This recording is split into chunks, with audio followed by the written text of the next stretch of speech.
Hey guys, it's Mike the Baldadonis. Today is Wednesday, and as you guys know, every other Wednesday I come in and hang out with Dr. Pete. What's up, fellas? Yes, so a couple weeks ago we talked about over-the-counter medications. Yeah. And what are we going to talk about this week?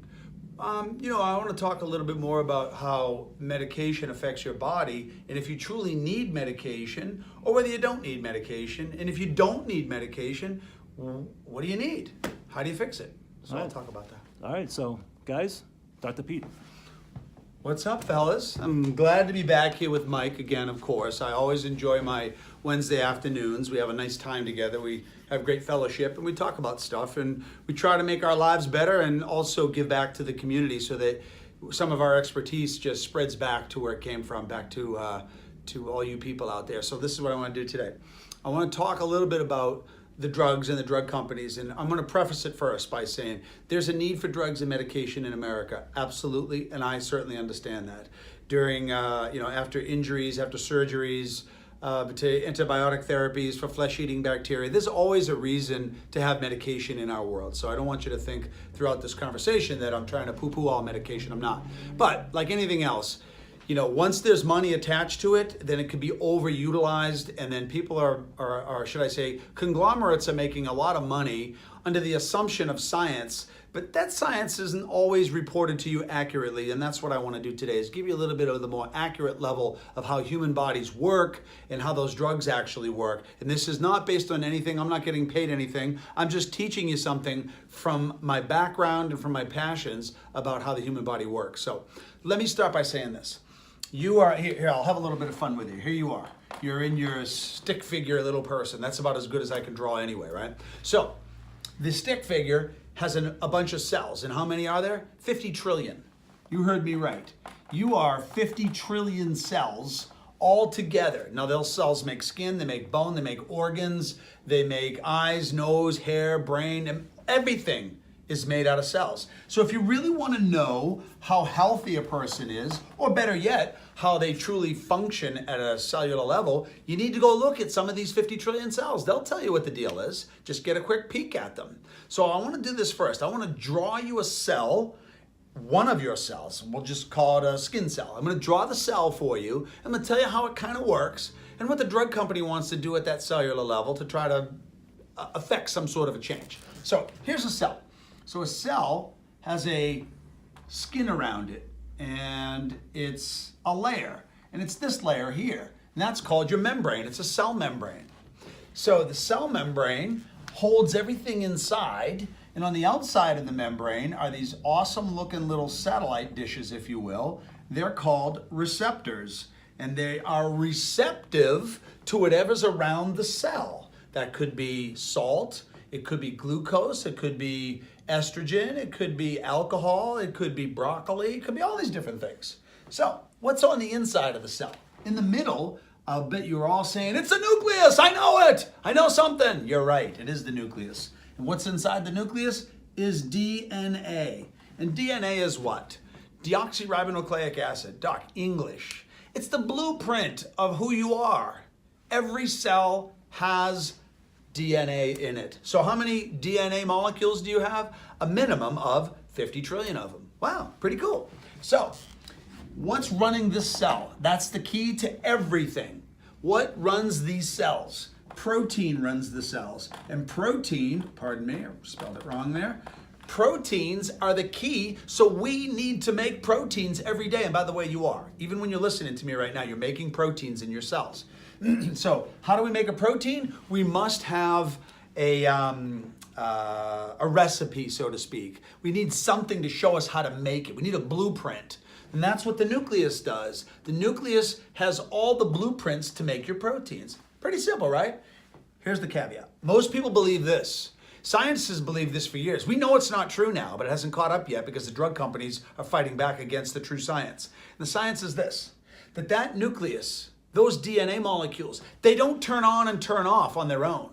They're not self-actualized. You don't just turn a cancer gene on and get cancer. Doesn't work that way. You don't just turn on a gene for obesity and then get fat.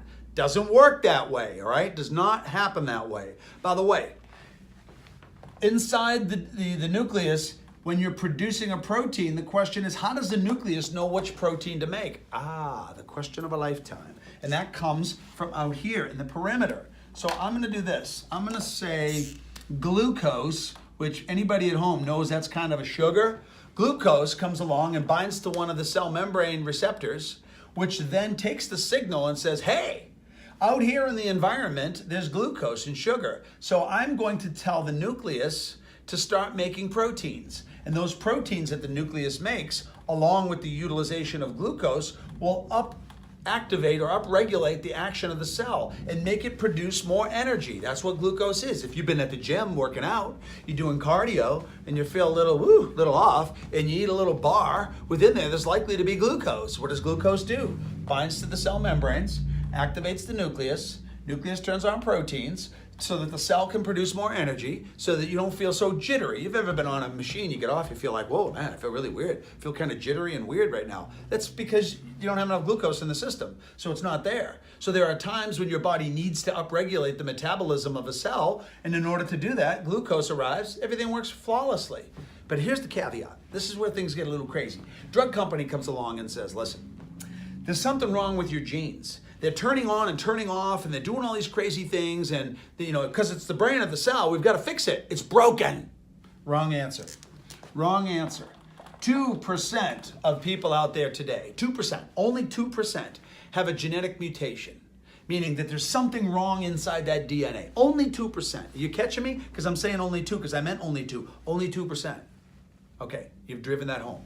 2% have the genetic mutation. What are those genetic mutations? I'm going to give you some of the names of the diseases. Tay-Sachs disease, thalassemia, Friedreich's ataxia, to Huntington's chorea, to Down syndrome.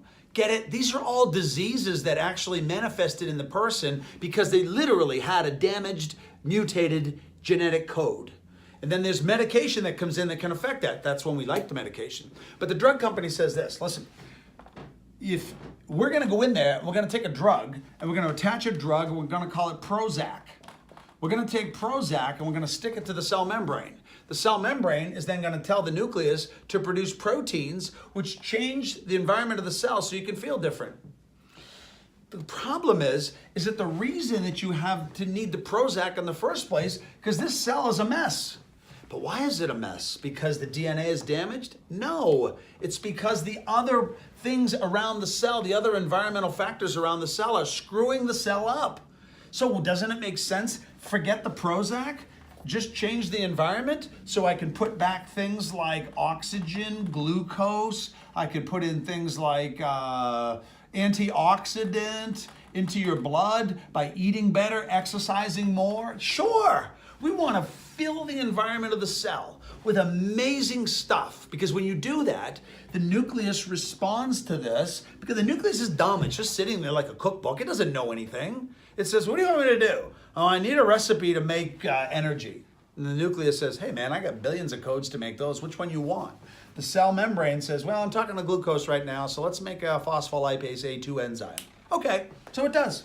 It's a protein. It makes it. Then what happens? The cell gets better. Everybody's happy. Well, this is easy. So let me ask you this. You hang out in a toxic environment with a bunch of people who spout crap constantly, who drink nothing but beer, alcohol, eat cheesesteaks and hamburgers, and all the garbage of the world. Do you think that those people's bodies are going to function well? Of course not. This is why. This is why. They're taking stuff from the environment, ingesting it into their body. It's talking to the nucleus and telling the nucleus to promote proteins, which will screw up the cell based upon what you ate. It's the environment, fellas. It's the environment of the cell. The drug company says, no, that's not it. It's the damage to the nucleus. That's why you have high blood pressure, because your daddy had it, your grandpa had it, your great-grandpa had it, now you have it. No, that's not genetic, fellas. That is not genetic. That's behavioral. And I'm going to talk about that in a second. The behavior mechanisms are way off. And therefore, when you behave like crap and you think like crap, your thinking brain starts to leak all types of crisis chemistry around the cells, which produce a more screwed up cell. It goes back to the way you think. It's actually the behavioral mechanism that controls this whole cycle. So let me hold on a second, get rid of this. I want you to know this stuff because I drew too much. What's the percentage of people that have genetic damage that need drugs? 2%. Well, that certainly leaves 98% of the population out there still experiencing sickness and disease and issues. Do they have damaged DNA? No, they don't. So why don't we just take out the drug and change the environment of the individual? Because when you change the environment around each one of its cells, and remember the humans have 50 trillion cells, you change the environment of the cell, you change the environment you change the activation of the DNA codes. You're now activating codes that make you happier and healthier. This is very simple, and I'll tell you how this is. It's called vacation. How many people change their environment by getting on a plane in the middle of February up here in the Northeast and they go to the Bahamas, they go to Aruba, they go to a warm environment where they can have whatever they want, lay out in the sun, make love to their spouse, have a few drinks, relax, decompress, read a book, go swimming in the ocean. The environment, fellas, do you get it? It's been completely shifted. And as a consequence of changing the environment, the type of chemistry that goes around the cells is totally different. Therefore, the genes are like, hey, this is really cool. He wants me to activate all these happy, healthy, metabolically active proteins. Yes, yay, you win. That's vacation, though. What happens when you come back from vacation? You come back to the same method of life that you were living before, the same patterns that you had before, they're still alive. And guess what? You start polluting the cell membranes again with a bunch of garbage chemistry, which turns your inside nucleus into a producer of shit proteins. And now you're suffering all over again. Damn it. So what is the easiest way right off the bat, or one of the most important ways that we can help our bodies to heal without the drug trying to intercede here? Simple. I say simple. Put things around the cells, around the environment of the cells that they like. Water instead of alcohol. Plant-based foods instead of protein and meat. Sleep rather than insomnia. Relationships, good ones, and forgiveness and happiness rather than pain, despair, and revenge. Get it?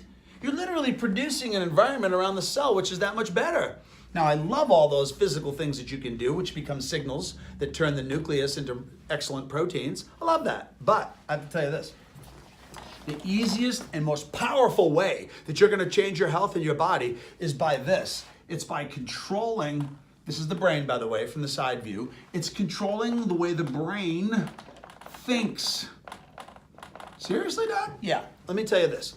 I'm going to make it very simple. You got two switches, two emotional switches in your brain. One of them is a negative switch and one of them is a positive switch. Let me give you an example of the negative switch. You go to work, you work with somebody, you don't like them. They come from a whole different world. They're very condescending, they smell, and they're not pleasing to be around. And as a consequence of that, your brain is like, I wish this guy would call in sick today because I don't want to listen to him. I don't like him. I don't want to be around him. Whether that's conscious or unconscious, that's going on. Now your brain says, you know what? That's crisis. May not seem like crisis to somebody else, but to you it's a crisis. The minute it becomes a crisis, your brain starts to mass produce crisis hormones. They're neuropeptide hormones. What are they called? Noradrenaline. Adrenaline, noradrenaline, and cortisol. And they're spilling into this river of fluid called blood. And what is the medium that goes around all the cells that brings all this stuff to the cell membrane to activate your nucleus? What is it? It's blood, fellas. Even when you eat something, it's good for you. How does it get to where it's going? It goes through your stomach, digests, gets into the blood. The blood brings it where? Brings it to the cells and says, here you go. The cell goes, man, you're going to give me that shit? I don't like that. I'm going to have to tell the nucleus to produce inflammation chemistry. And now my back is killing me. Now I've got some gallbladder issues. Now I got gas and flatulence. Now I got a headache. I'm feeling tired. I'm upset. Go to Mr. MD. Don't worry. He's got the drug for you. He's going to give you a drug. He's never going to fix the problem because the problem was simply your damn environment that you put yourself in. Anybody could eat better. Anybody could sleep more. Anybody could exercise more. Those are really important, and I'm going to let Mike tell you more about them. But I'm going to tell you what I'm passionate about, and it's the way you think. And the perception that you have of the world around you. If you see the world as a beautiful, loving place and you want to learn more about it, then your brain is not going to shift on noradrenaline and adrenaline and cortisol. It's going to shift on other chemicals, which are happy, blissful chemicals. Those chemicals are called dopamine, serotonin, vasopressin, endorphin, oxytocin. And these are phenomenal chemicals that make us feel awesome. And we need to feel awesome. And we need these chemicals in our bloodstream because what happens when they enter into our bloodstream? They encapsulate all of our body through the blood and they get around all the cells. The cells go, wow, hey, how about here's a cell, there's all the little receptors picking up the environment, and it's a happy environment. How come? Because you're happily in love with your spouse. But she's a bitch. I can't believe she says this crap to me. Buddy, that's you focused on that crap. Don't focus on that piece when it comes to your spouse or your girlfriend or your boyfriend or the person you spend time with, because everybody's got these beautiful, lovely, smooth surfaces that we get to experience when we first start dating and courting them. And then after a while, we find out that they do things that we don't like they take a crap in the toilet and they leave the door closed. You walk in, it's like, ah! I hate these things. They pop up. This is just normal living in life, right? All of a sudden, you're upset with somebody. You're totally upset with them. You focused on the wrong thing. Why did you date them or marry them in the first place? Yeah, I didn't know they had all these rough edges. Of course you didn't. They don't even know it's a rough edge. You have to decide what you want to look at, what your perception is going to be. So if you move your perception from negative to positive, what you're actually doing is healing your body. Listen to me say it again. When you change your attitude, when you change your perception, when you move yourself to think about beautiful things instead of negative things, your body secretes hormone chemistry into the bloodstream, which encapsulates the cells, which stimulates the DNA to produce real healthy driven proteins to keep the cell working. Bonus! That's awesome. We want more and more and more of that. That starts to heal our body. And can you heal your body? You bet your butt you can heal your body. You do not need drugs and medication to heal. But if you believe that you need drugs and medication to heal, then you're in trouble, because you've got to take drugs and medication to heal. But if you believe that you don't need the drug and medication to heal, then you won't. Because what's going on? You're actually spilling into the bloodstream a whole bunch of neurochemistry, which is surrounding the cells, making your damn body healthy again. It's not rocket science. The drug company does not want you to know this. Your medical team does not want you to know this. What they don't want you to know about is the Spontaneous Remission Project that literally catalogs over 4,000 people right off the bat. These are all research journal articles. The people that combated stage 4 cancers and diseases without the commonality of today's pharmaceuticals.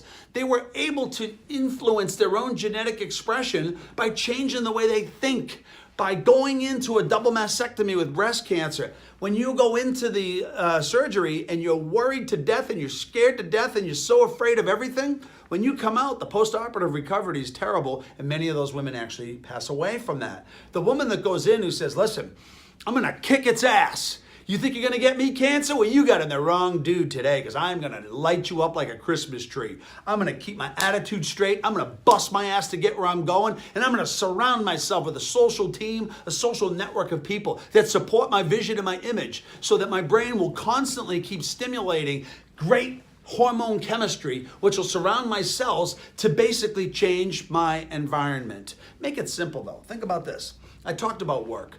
I interview people all the time about their work. Most people, not all, but most people do not feel inspired at their work, wherever they work. They just don't. Not because of the work, fellas. They're not inspired with the people that they work with. They work with people from foreign countries, from different parts of the United States, from just the next county over. They just can't seem to accept other people and what they got going on. And they can't understand why people don't accept them. You didn't accept them to begin with. Now what happens? You're in a frictional environment where you're always under some sort of constant looking over your shoulder with stress. The stress does what? Releases shit chemistry into the bloodstream, and before you know it, you're gaining fat around your waist, and your heart and blood pressure, or your heart is a problem, your blood pressure is going up.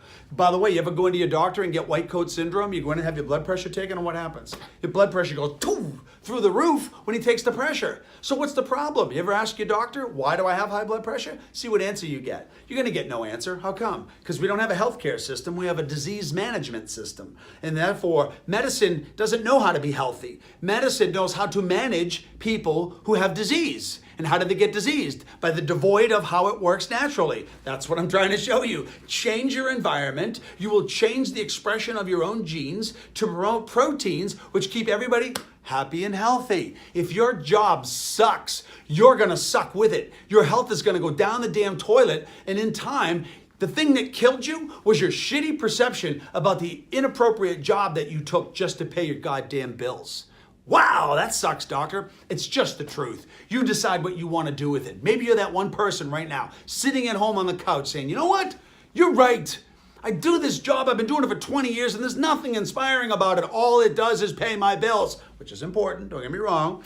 But somewhere along the line, you got to decide what makes your heart sing, what makes you feel incredible about life. And if you get on that train and you start moving towards those things which make your heart sing, then your heart and your brain are releasing hormones which protect you from sickness and disease.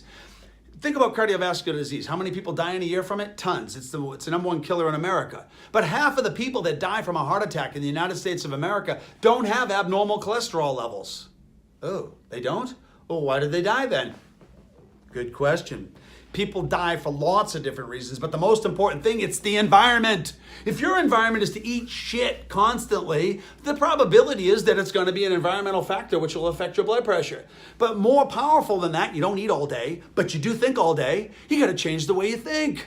You got to consistently see the good because your brain is programmed to see it negatively. 70% of what your brain experiences in the world is immediately driven towards the negative because your brain is not there to make you thrive. It's to keep you alive. You need to experience threats all around you and be careful of those threats. So you're constantly looking at everybody like dickhead, loser, whatever. You're constantly looking at the threat. And now while you're thinking about the threat, you're trying to protect yourself from the threat. You're in a threat, which is releasing chemistry from the brain, wrecking the body. You're getting sick. People who have the best perception in the world, where it's very positive, are the most healthy people on the planet. If you want to be healthy, you must change your environment. If you're on medication today, I'm not telling you to get off. I'm just telling you to think about this. And perhaps you begin to change your environment, change the way you think, change the amount of neuropeptide hormones coming from the brain that enter the bloodstream, that talk to your cells, and give your damn body a break. Fall in love with it again, rather than going blind to it, going off to Dr. Medicine Man, who knows you for 5 minutes and writes a script and throws you on a drug. He's trying to convince you that you've got damaged DNA and you're just a robot and he can fix it. That's bullcrap. That does not happen that way. Your DNA is not damaged unless you're part of that 2%. But more than likely, you're part of the 98% who got your head up your butt. I always call that cranial rectal syndrome. I'm sorry if I offended you, but that's the way it is. You put your head up your ass and all you see is the negative and everything, then you can expect to get a hemorrhoid. You're going to be wearing the most ugliest hat in the world. It's going to be you sitting on top of your head. You've got to change your attitude. Your parents, your clergy, your coaches, your teachers, everybody has said it to you once. Change your attitude. The attitude is your belief mechanism and what you're willing to put up with. So get out there today. Make a difference by changing what you think about. And in those moments, the blood chemistry shifts, the body feels better, and you go, that's kind of really weird how that works. It's not weird. You're not learning it because the conglomerates that got a hold on your money, because it's all about money, are trying to teach you something that you're screwed if you don't take drugs. Tell me you don't watch television today and see the same damn drug commercial for the hour show that you just watched. Just over and over and over. Just keep playing it. They don't care about that drug. You have to understand, they don't care about what drug they just put on television. They just want you to shift your belief mechanism to realize that whenever a person is sick, they must go to their medical doctor who's being funded by the drug company and get yourself a drug. That's how it works. They don't even want you if you're watching this. You know who they really want? They want your kids. They want your grandkids. They want them to know consistently that what you're watching on television is the way to go. And if you don't watch it and you don't know about drugs, then if your kid struggles a little bit with school, does he need Adderall or does he need a little extra time from mom and dad? Does he need a little tutoring? Does he need some extra help? Oh no, let's just put him on a drug. What? Holy crap, somebody's getting wealthy and it ain't you, I'll tell you that. You're going to get more sick when you go through this, and all that sickness is going to turn into revenue for somebody else. And I told you, that ain't you. Those drug companies are going to take that money and they're going to filter it into the United States government. They're going to change the way Congress votes on shit that also affects you. They're going to give the money to the medical companies, to the medical facilities. They're going to change the curriculum, not change, they're going to control the curriculums, and they're going to teach doctors things, again, changing belief mechanisms, about all the other health paradigms in the world aren't worth the ink that they're printed on because medicine's the only way. What? Medicine's been around for 115 years, not that much longer. We've been on the planet at least 200,000 years. How the hell do we survive without it? Because of this mechanism. This is the way we work. Going back to my original statement as I finish up today, I want you to know this, that I do believe in medicine. I do believe in the fact that we need it. I believe it's instrumental, and the people that do it have a huge passion like I do. But somewhere along the way, the upper echelon of that system is there to pollute us and take all the money. I can tell you as a doctor, we're not getting the revenues, and neither are my medical friends. They're not getting all the revenues. The revenues are going to the guys at the top that call all the shots. If you heard anything I said today, change your attitude, change your mindset, and realize that the only way to make your health better is to simply change the environment that you live in and watch your life soar. Bingo! I'm done. Wow, what a rant that one was, huh? It was. I don't think I came up for any breath. That was impressive. Guys, relax. That was a lot of information. It was, but I'll tell you what, it's important. It is. That's why he has all the passion, and that's why I enjoy seeing him. I see him every other week. He talks to me a few times during the week. It's just, I love all his inspiration. I love all his knowledge about everything. Yeah. You just taught me so much over the past 3 years. It's just incredible. So, guys, every other week, the Dr. Pete. I think it's great that we get a chance to at least give our viewers at home a view that is not created by some boardroom. It's really by looking at the numbers and understanding what's truly going on. And that I'm not asking any of our viewers to change their lives. But if they want to change their lives and they feel a little bit stuck and they don't have any understanding of how it works, that's why we made these, that's all. So you take it for what you can. It's working for us. It's working for me. Yeah, 30 years as a doctor, I still love what I do. I'm always trying to help people, but I'd rather inspire you to be healthy on your own. You don't need doctors.